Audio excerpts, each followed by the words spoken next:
मुझे प्रसन्नता है कि आज यूपी के युवाओं को हम 3 प्रकार की नई चीजें एक साथ उपलब्ध करवाने के लिए यहां पर एकत्र हुए हैं और उस क्रम में अभी आपने देखा होगा स्टार्टअप को यहां पे प्रोत्साहन फंड उपलब्ध करवाने, इनक्यूबेटर्स को की प्रोत्साहन राशि के यहां पर वितरण के कार्यक्रम को यहां पर हम लोगों ने संपन्न किया है और इसके साथ ही यूपी के अंदर यू हब के बारे में कैसे इसे प्रोत्साहित किया जाना चाहिए और कैसे हम इस सिस्टम को और गति दे सकते हैं, इन सभी कार्यक्रमों को लेकर के यूपी के युवाओं की उन सपनों को एक उड़ान देने के लिए यूपी स्टार्टअप मिशन के साथ हम सब जुड़ने के लिए यहां पर एकत्र हुए हैं। मित्रों, जब हम भारत के अंदर स्टार्टअप इकोसिस्टम की बात करते हैं, 2017 के पहले की क्या स्थिति थी और आज पूरे देश के अंदर जब हम नजर डालते हैं तो आज आपको भारत के अंदर एक व्यापक बदलाव देखने को मिलता है। मुझे याद है 2014 के पहले देश में मात्र 500 स्टार्टअप थे और आज पूरे देश के अंदर आप देखेंगे इनकी संख्या बढ़कर के 2.5 लाख से ऊपर है। एक स्टार्टअप इकोसिस्टम देश के अंदर स्वतःस्फूर्त भाव के साथ भारत के युवाओं की उन सपनों की उड़ान को एक स्पीड देता हुआ दिखाई देता है और यही स्थिति भारत की सबसे बड़ी आबादी का और सबसे बड़ी यंग वर्कफोर्स के स्टेट उत्तर प्रदेश की भी थी। उत्तर प्रदेश 2017 के पहले उत्तर प्रदेश के अंदर कुल 120 स्टार्टअप यूपी के अंदर थे और आज मुझे बताते हुए प्रसन्नता है कि यूपी के अंदर प्रधानमंत्री मोदी जी के विजन को डबल इंजन की सरकार ने थोड़ा सा प्रोत्साहन दिया, उस प्रकार के वातावरण का सृजन किया तो आज परिणाम है कि यूपी के अंदर 24,000 से अधिक स्टार्टअप यूपी के अंदर आज पूरी तरीके से उन सपनों को उड़ान देते हुए दिखाई दे रहे हैं। इनमें से 8 यूनिकॉर्न हैं और आज यहां पर हम लोगों ने उत्तर प्रदेश की स्टार्टअप पॉलिसी के अंतर्गत 107 स्टार्टअप्स को हम विभिन्न प्रोत्साहन के साथ यहां पे जोड़ रहे हैं। यूपी की इसी पॉलिसी के अंतर्गत 9 इंक्यूबेटर को भी यहां पे प्रोत्साहन प्राप्त हो रहा है और यूपी स्टार्टअप नीति के अंतर्गत हम 12 नए इंक्यूबेटर्स को भी यहां पर आज मान्यता प्रदान कर रहे हैं और मुझे प्रसन्नता है कि यूपी स्टार्टअप इकोसिस्टम के जितने भी हमारे अन्य स्टेक होल्डर हैं उन सबको आज यहां पर हम लोगों के द्वारा विभिन्न प्रकार से गठित जो हमारी यहां पर कमेटियां हैं, उनके सदस्य हैं, उन सब के साथ जोड़ने के साथ ही यहां पे सेंटर ऑफ एक्सीलेंस से जुड़े हुए प्रतिनिधिगण यूपी के अलग अलग क्षेत्र में अलग अलग स्टार्टअप के माध्यम से क्या कुछ वहां पर उनके द्वारा नया कार्य किया जा रहा है, इन सब को भी हमें देखने सुनने का अवसर प्राप्त हो रहा है। भारत इनोवेट्स को मैंने अभी कुछ देर पहले सुना और अच्छा लगा। इनमें से बहुत सारे स्टार्टअप का मैंने स्वयं भी दौरा किया था और मुझे अच्छा लगा कि उनके द्वारा यूपी के अंदर जो कुछ किया जा रहा है वह यूपी की इस पहचान को और यूपी के इस परसेप्शन को बदलने में एक महत्वपूर्ण भूमिका का निर्वहन किए। मित्रों, 2017 के पहले यूपी की स्थिति क्या थी और ये चीजें तय होती हैं परसेप्शन से। हमारा परसेप्शन 17 के पहले की स्थिति में क्या था? उस समय जब प्रदेश के अंदर अव्यवस्था का वातावरण था, एक मान्यता चली आ रही थी, एक लंबे समय से एक सांसद के रूप में कार्य करते हुए मैं भी इस बात को महसूस करता था। जब यूपी के बाहर जाता था तो हर व्यक्ति संदेह की निगाहों से, शक की निगाहों से देखता था। यूपी का नाम सुनकर के लोग चौंकते थे। यूपी के बारे में मान्यता क्या थी? जहां से सड़कों में गड्ढे प्रारंभ हो जाएं और जहां सायंकाल सूर्य अस्त होने के बाद अंधकार प्रारंभ हो जाए, समझ लो यूपी का बॉर्डर आ गया। ये यूपी के बारे में एक सामान्य धारणा थी। यूपी के बारे में आम जन की मान्यता थी कि पर्व और त्योहार के पहले, उत्सव आने के पहले कोई उपद्रव प्रारंभ हो जाए, जहां स्कूल, कॉलेजेस, मार्केट महीनों महीनों बंद रहते थे। कर्फ्यू के साये में आम जन को जीने के लिए मजबूर होना पड़ता था। आप अनुमान कर सकते हैं क्या स्थिति रही होगी उस समय। यूपी के अंदर 5 वर्ष में 700 से अधिक बड़े दंगे होते हैं। कैसा माहौल रहा होगा उस समय यूपी का। और उन स्थितियों में यूपी के अंदर एम्प्लॉयमेंट की चर्चा करना, इनक्यूबेटर्स की चर्चा करना, एजुकेशन की चर्चा करना, इनोवेशन के बारे में चर्चा करना, यह अपने आप में एक सपना था। एक सपना था। ये सभी चीजें एक दूसरे के साथ जुड़ी हुई हैं, कोई अलग नहीं है। एजुकेशन हो, एम्प्लॉयमेंट हो, स्टैंड अप हो, स्टार्टअप हो, इनक्यूबेटर्स हो, इन सभी के बारे में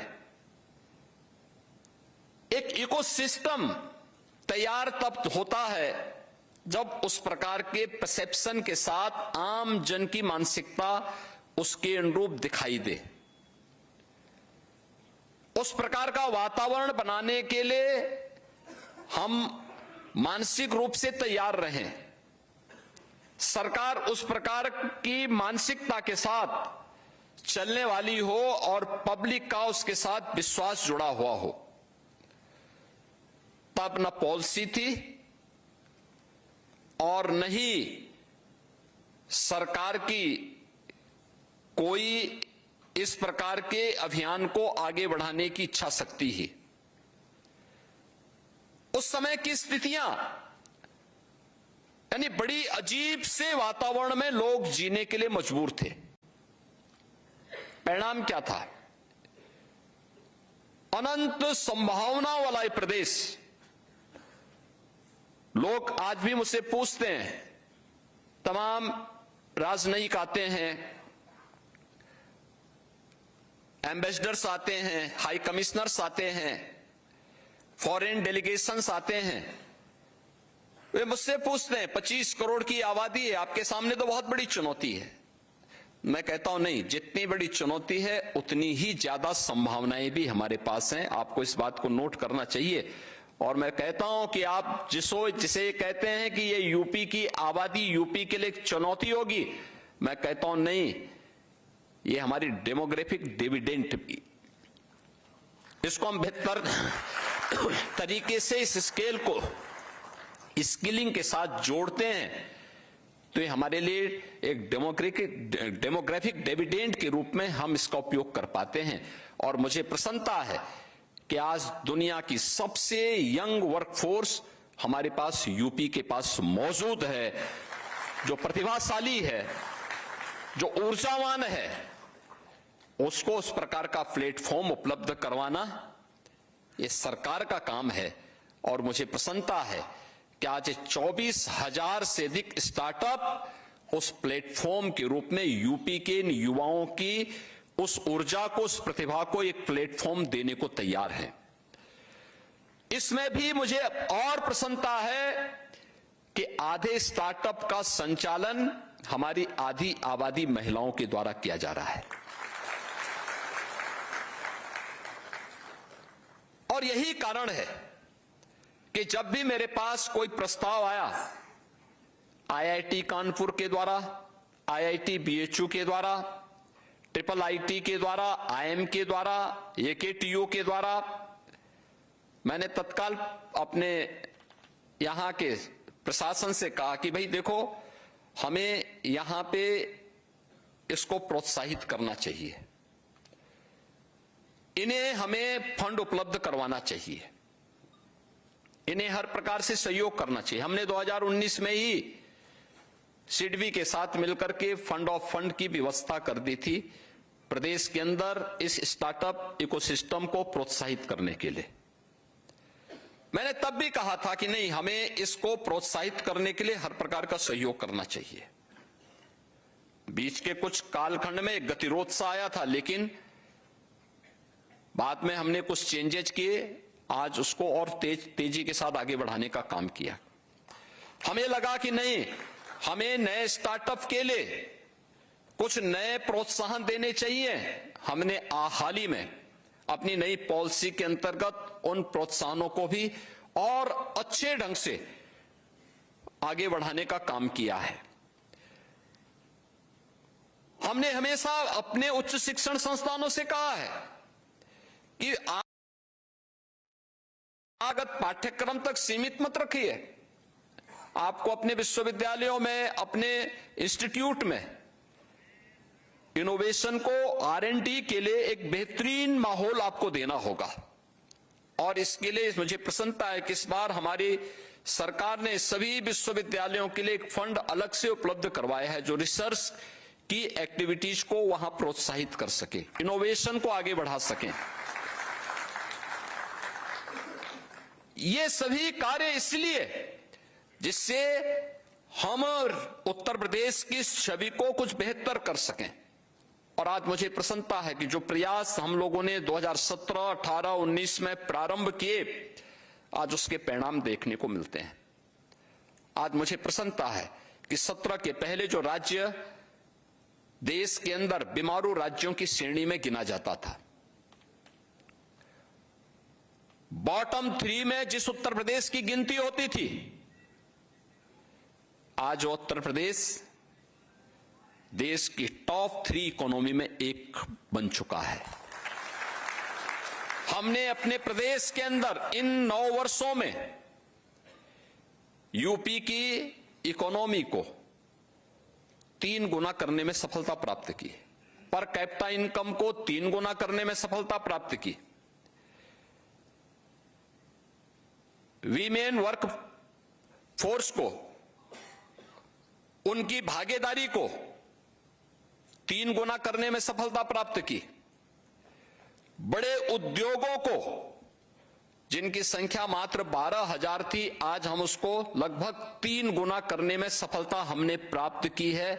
ये है नया यूपी, जो अब पीछे हटने वाला नहीं, तेजी के साथ देश की सबसे तेजी के साथ उभरती हुई अर्थव्यवस्था के रूप में अपने आप को स्थापित कर रहा है। और इसीलिए आज जब हम आज यहां पे उपस्थित हुए हैं, हमने अपने स्तर पर प्रयास किया। आईआईटी कानपुर ने कहा कि हम मेडटेक के लिए एक सेंटर ऑफ एक्सीलेंस बनाना चाहते हैं, ड्रोन टेक्नोलॉजी के लिए बनाना चाहते हैं। हमने कहा यूपी आपके साथ सहयोगी बनेगा, गवर्नमेंट आपके साथ सहयोगी बनेगी, हम आपको सहयोग करेंगे। एसजीपीजीआई ने कहा कि हम सेंटर ऑफ एक्सीलेंस अपने यहां डेवलप करना चाहते हैं, हमने कहा हम आपको सहयोग करेंगे। आईआईटी बीएचयू ने कहा कि हम अपने यहां यूपी एग्रीज के साथ मिलकर काम करना चाहते हैं, हम अपने यहां सेंटर ऑफ एक्सीलेंस डेवलप करना चाहते हैं, हमने कहा हम आपको इस फील्ड में सहयोग करने को तैयार हैं। यहां तक कि मैंने इन लोगों से कहा कि हमें आज की इमर्जिंग टेक्नोलॉजी को आगे बढ़ाने के लिए जिस भी प्रकार के सहयोग की आवश्यकता पड़ेगी, हमारी सरकार उसमें आपके साथ खड़ी है। क्वांटम कंप्यूटिंग के लिए, स्पेस टेक्नोलॉजी के लिए, ड्रोन टेक्नोलॉजी के लिए, रोबोटिक के लिए, ग्रीन हाइड्रोजन के लिए, इस सारे क्षेत्र में जहां भी आवश्यकता पड़ती है हम आपके साथ खड़े हैं। और मुझे प्रसन्नता है, आज हम 1 दर्जन से अधिक सेंटर ऑफ एक्सीलेंस या तो संचालित कर रहे हैं या बनाने की दिशा में उत्तर प्रदेश तेजी के साथ आगे बढ़ा है। और मेरा मानना है अभी भी भारत के अंदर स्टार्टअप इकोसिस्टम में यूपी की आबादी के अनुसार हमारी उपस्थिति दर्ज होती हुई दिखाई देनी चाहिए। अभी हम भारत के अंदर कुल स्टार्टअप की तुलना में अगर अपने आप को देखते हैं तो हमारा हिस्सा 1/10वां आ रहा है, जबकि आबादी 1/6वां है। यानी इसका मतलब हमें यहां पे भारत के कुल स्टार्टअप का 20% यूपी के अंदर होना चाहिए। इसके लिए तैयारी करनी होगी और इसके लिए जितने भी आज यहां पे हमारे जितने भी स्टार्टअप्स यहां पर आए हैं डीप टेक के क्षेत्र में, जिन्होंने अलग अलग सेंटर ऑफ एक्सीलेंस विकसित कर रहे हैं, उन सबका भी मैं आह्वान करूंगा और सभी स्टार्टअप से मैं कहूंगा एक इस इकोसिस्टम को और गति प्रदान करने के लिए, आज के युवाओं के सपनों को और उड़ान देने के लिए वे आगे आए। हमने पहले ही सिडबी के साथ फंड ऑफ फंड्स बनाया है। आवश्यकता पड़ेगी हम इस राशि को आगे बढ़ाएंगे। आवश्यकता पड़ेगी हम लीज पे लैंड उपलब्ध करवाने में आपकी मदद करेंगे। आवश्यकता पड़ेगी हम यहां पे आपको एक प्लग एंड प्ले मॉडल पर आपको स्पेस उपलब्ध करवाने में मदद करेंगे। लेकिन आपको अपने इस स्टार्टअप इकोसिस्टम को आगे बढ़ाने के लिए और गति के साथ आगे बढ़ना होगा। हमारे पास आज के दिन पे लैंड की कमी नहीं है। आज यूपी के अंदर सुरक्षा की कोई समस्या नहीं है। आज यूपी कर्फ्यू और उपद्रव से मुक्त हो चुका है। आज यूपी के अंदर पॉलिसी पैरालिसिस से हम उभर चुके हैं। आज यूपी के अंदर हमारे पास एक समर्पित पॉलिसी है और मैं तो आपको इस बारे में कहूंगा कि जितनी संभावनाएं आपके पास उत्तर प्रदेश के अंदर हैं, अलग अलग फील्ड में, अलग अलग क्षेत्र में, उतनी संभावनाएं आपको देश और दुनिया के अंदर कहीं नहीं प्राप्त होंगी। आप उसको थोड़ा देखने का प्रयास तो करें, उस दिशा में थोड़ा आगे बढ़ने का प्रयास तो करें और यूपी गवर्नमेंट आपके साथ खड़ी होकर के इस पूरे स्टार्टअप इकोसिस्टम को आगे बढ़ाने में हर प्रकार से मदद करने को तैयार है। और इसके लिए आज मुझे प्रसन्नता है कि बहुत दिनों से जो रुकी हुई चीजें थी, आईटी ने, इलेक्ट्रॉनिक्स विभाग ने उसको एक गति दी है और आज उसी का परिणाम है कि हमने यहां पे 107 स्टार्टअप्स को यहां पे उनके इंसेंटिव को वितरण करने का कार्य यहां पे आज यहां पे होने जा रहा है। ऐसे ही 9 इनक्यूबेटर्स को हम यहां पे उनके इंसेंटिव को वितरित कर रहे हैं। 12 नए इनक्यूबेटर्स को हम आज यहां पे मान्यता दे रहे हैं और साथ साथ जितने भी हमारे इस इकोसिस्टम के साथ जुड़े हुए स्टेक होल्डर्स हैं, उन सभी की उपस्थिति इस कार्यक्रम को और प्रोत्साहित करती है। मुझे पूरा विश्वास है कि डबल इंजन की इस यूपी सरकार के साथ मिलकर के आप सभी लोग यूपी को एक बेहतरीन प्लेटफॉर्म उपलब्ध करवाने में अपनी मदद कर पाएंगे। मैं इस दिशा में जो भी सहयोग की आवश्यकता पड़ेगी, राज्य सरकार की ओर से आपको पूरा आश्वस्त करता हूं कि उत्तर प्रदेश सरकार आपके साथ कदम से कदम मिला करके यूपी के युवाओं के हित में जो भी कदम आपके उठेंगे उसमें हर प्रकार का प्रोत्साहन देगी। आप सबके इस अभियान के प्रति मेरी मंगलमय शुभकामनाएं हैं।